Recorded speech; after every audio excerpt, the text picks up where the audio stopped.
আমি আপনাদের নিশ্চিন্ত করে বলতে চাই, যেটা টিভিতে দেখাচ্ছে এটা বিজেপি অফিস থেকে কালকে বেলা 1:08। দেখুন, ভোটের লড়াই শেষ।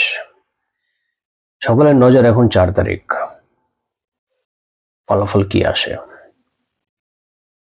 ইতিমধ্যে বিভিন্ন নিউজ চ্যানেলে আমরা এক্সিট পোল দেখেছি, যেখানে বেশিরভাগ সংস্থাই বিজেপিকে এগিয়ে রেখেছে। কেউ কেউ দাবি করছে বিজেপি পেতে পারে 146 থেকে 161, কেউ কেউ দাবি করছে 150 থেকে 171। মোটামুটি সব সংস্থাই, একমাত্র পিপলস পালস যারা কিনা তৃণমূলকে এগিয়ে রেখেছে, বাদবাকি সকলেই বিজেপিকে এগিয়ে রেখেছে যে বিজেপি এবার সরকার গঠন করতে চলেছে। তো আমরা যে বিভিন্ন নিউজ চ্যানেলে এক্সিট পোলটা দেখলাম, তার আসল ব্যাপারটা কি সেটা সম্পর্কে স্বয়ং মমতা বন্দ্যোপাধ্যায় কি বলছেন দেখুন। নমস্কার, আমি বাংলার মামাটি মানুষকে অনেক আমার প্রণাম, সালাম, জোহার এবং জয় জিনেন্দ্র।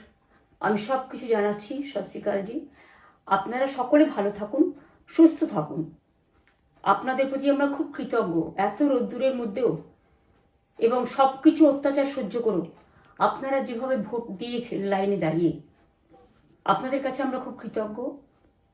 আমি আমার কর্মীদের কাছেও খুব কৃতজ্ঞ, যারা জীবনপণ লড়াই করে অনেক অত্যাচার সহ্য করে সেন্ট্রাল ফোর্স এবং এখানকার ফোর্স সবার যৌথ অত্যাচার সহ্য করেও টোটাল সমস্ত machinery government of India, prime minister, home minister থেকে শুরু করে পুরো গভর্নমেন্ট অফ ইন্ডিয়া এবং 19টা রাজ্যের বিজেপি নেতাদের এবং অর্থ ভাণ্ডার, শক্তির ভাণ্ডার, বন্দুকের ভাণ্ডার নিয়ে যারা বাংলার মানুষকে জব্দ করতে চেয়েছিলেন, জব্দ তারা কিন্তু ভোট বাক্সে হয়ে গেছে। আমি আপনাদের নিশ্চিন্ত করে বলতে চাই, যেটা টিভিতে দেখাচ্ছে এটা বিজেপি অফিস থেকে কালকে বেলা 1:08 সার্কুলেট করেছে এবং টাকা দিয়ে বলেছে যাতে এটা দেখানো হয়। তার কারণ হচ্ছে, আমার কাছে স্পেসিফিক ইনফরমেশন এসছে 1:08 আমি কোনো একটা প্রেস মিডিয়ার থ্রুতে পেয়েছি এবং সেই ইনফরমেশনে দেখা যাচ্ছে তারা পরিষ্কার বলছে ফোর্সফুলি তোমায় করতে হবে, এটা তোমাকে এর মধ্যে যাওয়া যাবে না। কারণটা আসলে জানেন আপনারা, আমরা 230ও পেয়ে যেতে পারি, 226 ক্রস করবো 2026-এ। মানুষ যে বিপুলভাবে ভোট দিয়েছে, আমার তাদের প্রতি পুরো ভরসা, বিশ্বাস, আস্থা আছে। এবং ওরা কালকে এটা করিয়েছে প্রেসকে দিয়ে, তার কারণ গদি মিডিয়াকে দিয়ে। তার কারণ হচ্ছে, ওরা তো আপনারা জানেন ইডি, সিবিআই, ইনকাম ট্যাক্স সবাইকেই চমকায় এবং সেন্ট্রাল ফোর্স যে ব্যবহার কাল করেছে এবং তাতে যে নতুন পুলিশগুলো অ্যাপয়েন্টমেন্ট হয়েছিল, যারা আমার হাতে ছিল না, তারা ভীষণ মেয়েদের মেরেছে, বাচ্চাদের মেরেছে। যে ভদ্রলোক উদয়নারায়ণপুরে ভোট দিতে গিয়ে মারা গিয়েছে, আমি তার শোকাহত পরিবারকে সমবেদনা জানাবার ভাষা আমার নেই, কিন্তু পরিবারটার পাশে আমরা থাকবো। এবং যে তৃণমূল কংগ্রেস কর্মীরা এমনকি সাংবাদিকদেরও মেরেছে, আমি যেখানে ছিলাম ভবানীপুরে চক্রবেড়িয়ায়, আমি বাচ্চাদেরও মেরেছে, মহিলাদেরও মেরেছে, একতরফা মেরেছে। যাদের তৃণমূল কংগ্রেসরা জীবন দিয়ে লড়াই করেছেন, মার খেয়েছেন, তবুও তারা এলাকা ছেড়ে যাননি। অনেককে ইচ্ছে করে অ্যারেস্টও করা হয়েছে যাতে তারা এজেন্ট হিসেবে কাজ করতে না পারে। বিশেষ করে ভাটপাড়া, জগদ্দল, নোয়াপাড়া, এরকম অনেকগুলো জায়গা আছে। এমনকি আমাদের এখানেও ভবানীপুরে সারা রাত ধরে রেড হয়েছে। আমি সারা রাত 2 দিন ধরে দুরাত ঘুমাইনি।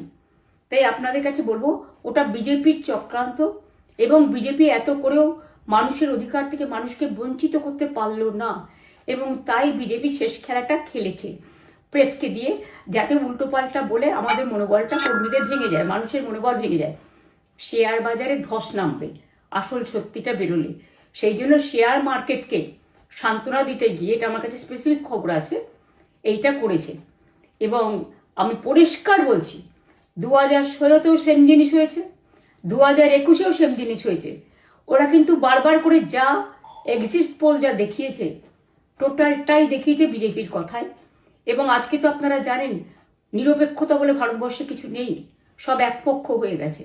আমি তাদের বলবো আমাদের কর্মীদের এবং মানুষকে সাথে থাকতে, যাতে কাউন্টিংয়ে সবাই সমানভাবে আজ থেকে পাহারা দেয়। দরকার হলে আমিও আমার এলাকায় পাহারা দিতে নামবো এবং আমি সব 294টির কেন্দ্রে 294টা তৃণমূল প্রার্থী, দার্জিলিংয়েও যে 2টো প্রার্থী আছে অনেকদের, আমাদের সাথে জোট আছে, সবাইকে বলবো নিজেরা ক্যান্ডিডেটরা পাহারা দিন। দিনের বেলায় কর্মীদের রাখুন, রাতের বেলায় নিজেরা থাকুন, পাহারা দিন। আমি যদি পাহারা দিতে পারি, আপনারাও পাহারা দিতে পারেন। রাত জাগুন, সকালে এসে অন্য টিমকে হ্যান্ড ওভার করে তবে ঘুমবেন।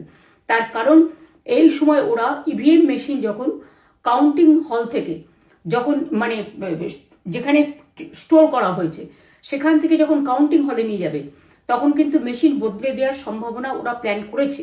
সুতরাং নজর রাখতে হবে যাতে কোনো রকম নেগলিজেন্স না হয়, অবহেলা করবেন না। আর কাউন্টিং এমনভাবে করবেন, এমন যোগ্য লোককে দেবেন লাস্ট অব্দি। আমি যতক্ষণ প্রেস কনফারেন্স করে না বলবো ততক্ষণ কেউ কাউন্টিং টেবিল ছাড়বেন না। এবং মনে রাখবেন যে টেবিলে যেটা কাউন্ট হয় তারপরে ওরা কম্পিউটারে আপলোড করার সময় সেটাকে চেঞ্জ করে দেয়, মানে আমাদেরটা দিয়ে দেয় বিজেপিকে, বিজেপিটা দিয়ে দেয় আমাদের। সেদিকেও নজর দিন, সতর্ক থাকুন। এবং আমি নিজেও কাউন্টিং হলে হানা দেবো, কারণ আমি অ্যাজ এ ক্যান্ডিডেট যেতেই পারি, সেরকম সব ক্যান্ডিডেট বসে থাকবেন।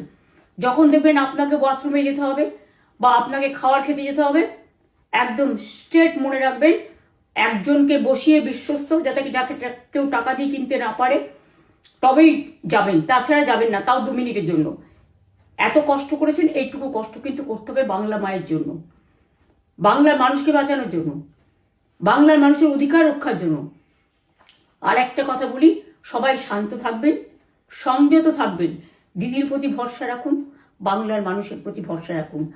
আমাদের মামাটি মানুষের সরকারই আমরা গঠন করছি এবং করব। নিশ্চিন্তে থাকুন, নিশ্চিন্তে শান্তভাবে সংযতভাবে থাকুন।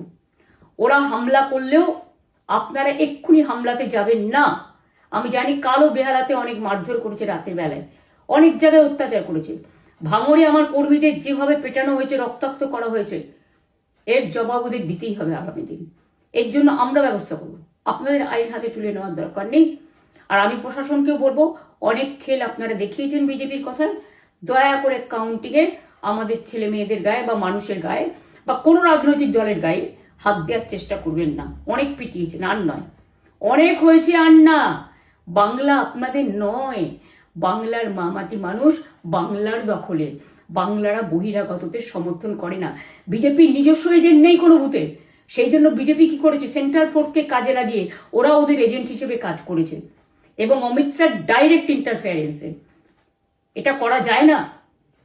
এবং প্রধানমন্ত্রী কালকে 4:30টার সময় ভোট চলাকালীন বললেন কি করে, টোটাল বাংলাটা ওনার, উনি বাংলাকে চেনেন, বাংলার মাটি চেনেন, রবীন্দ্র নজরুলকে চেনেন, নেতাজিকে চেনেন, গান্ধীজিকে চেনেন, রাজা রামমোহন রায়, বিদ্যাসাগরদের চেনেন, কাউকে চেনে না। শুধুমাত্র কানে কানে কথা বলো আর মিথ্যে কথা বলে যাও, অপপ্রচার করে যাও। টাকার ভান্ডার নিয়ে কাউকে খামে করে 3,000 টাকা করে দিয়েছে, তাই সে খবরও আমার আছে। আর ভান্ডারের নামে টাকা দিয়েছে, যারা টাকা নিয়েছেন তারা খুব ভুল করেছেন। তবু মনে রাখবেন, আমরা নিশ্চয়ই আপনাদের ভুল বুঝব না। ভোট যাকেই দিয়ে থাকুন, অর্থের বিনিময়ে ভোট দেওয়াটা ঠিক নয়, কিন্তু আমার বিশ্বাস আছে আপনারা সঠিক দায়িত্ব পালন করেছেন আগামী দিন আপনাদের অধিকার রক্ষার জন্য। আমি নিশ্চিন্ত করে বলে যাচ্ছি, মামাটি মানুষ জিন্দাবাদ, মামাটি মানুষ ধন্যবাদ, তৃণমূল কংগ্রেস ধন্যবাদ, তৃণমূল কংগ্রেস জিন্দাবাদ, ঝোড়া ফুল জিন্দাবাদ, এবং জয় বাংলা। বাংলার জয় হবেই, বাংলা করবে জয়, বাংলার মা করবে জয়, আম্মা করবে জয়, মাদার করবে জয়, বাংলার মা মাটি মানুষের হবে জয়। এটুকু বিশ্বাস আপনারা আমার প্রতি রাখতে পারেন। তাই ইভিএম মেশিন অ্যান্ড কাউন্টিং, ক্যান্ডিডেটরা নিজেরা একটু মাঠে নামুন। আমি যদি 3 রাত জেগে গার্ড করার জন্য, আমাদের রাতে অনেক অত্যাচার করেছে কর্মীদের, আমি যদি পুরো রাত জেগে সকালে ইলেকশনে বেরোতে পারি, আমি 1 মাস 10 দিন কাজ করে এই রোদ্দুরের মধ্যে 50 লু নিয়ে সমস্ত সাউথবঙ্গের দেয়ালগুলো, বিশেষ করে সাউথবঙ্গের জায়গাগুলো যে গরম ছিল, আর মানুষ যেভাবে রোদ্দুরে দাঁড়িয়ে ভোট দিয়েছেন, সবাই অত্যাচারিত হয়েছেন। এক তো এসআইআর এর অত্যাচার, এক হচ্ছে সেন্ট্রাল ফোর্সের অত্যাচার। এই অত্যাচারের বিরুদ্ধে মানুষ রায় দিয়েছেন। বিজেপি যতই ভাবুন, ভেবেই বসে থাকুন, আর যতই অপপ্রচার করুন, মনে রাখবেন, জবাব পাবেন 4 তারিখে সন্ধ্যের মধ্যে। অপেক্ষা করুন। নমস্কার, ভালো থাকবেন। অনেক অনেক জয় হিন্দ, জয় বাংলা।